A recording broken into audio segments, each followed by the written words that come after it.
Hello, I'm José Botero. Welcome to Arts 57, where today we're going to paint an ice house. Perhaps not the best subject matter when one is already under the weather. I will be painting on 90-pound Winsor Newton paper using Mission Gold watercolor paints. Ice houses are very rare nowadays, and I don't even know if this particular one exists anymore.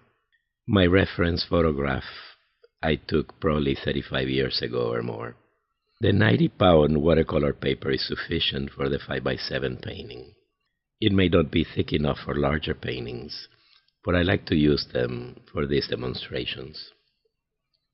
Mission Gold paints have recently been gaining in popularity.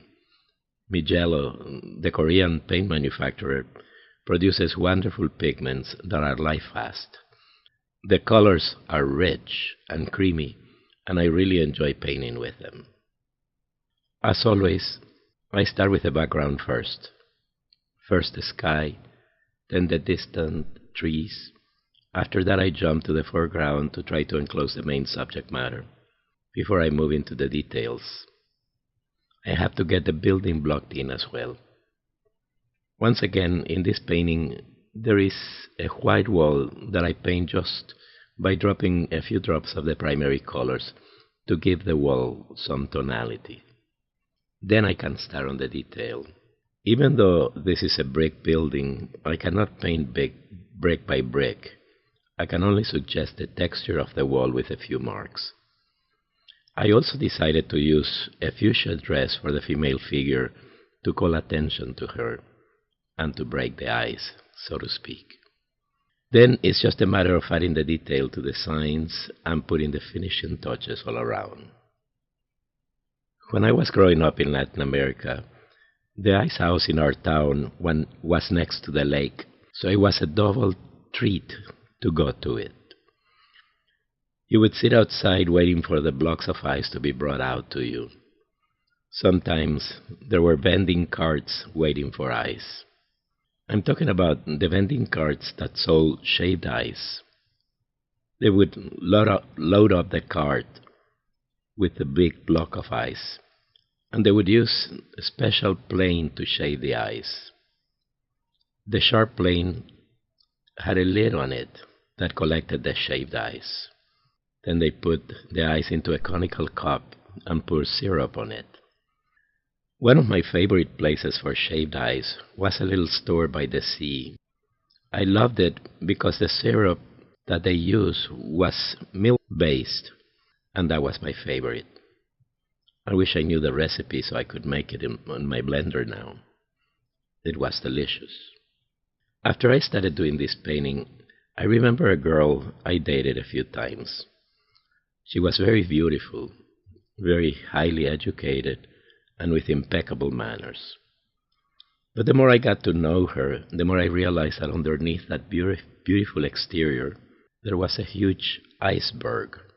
I told her so, and I actually used the word iceberg. I guess that's why the relationship didn't last very long. I also remember a line from a movie, but I don't remember what movie it was. The leading lady asked the leading man if they could bring her cold-hearted, arrogant boyfriend with them wherever they were going. The leading man responded, "Bring him along in case we run out of ice."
Thank you for watching Arts57.com. We appreciate your visit. If you found this tutorial helpful, please subscribe to our channel now. Ring the bell to stay informed of future uploads.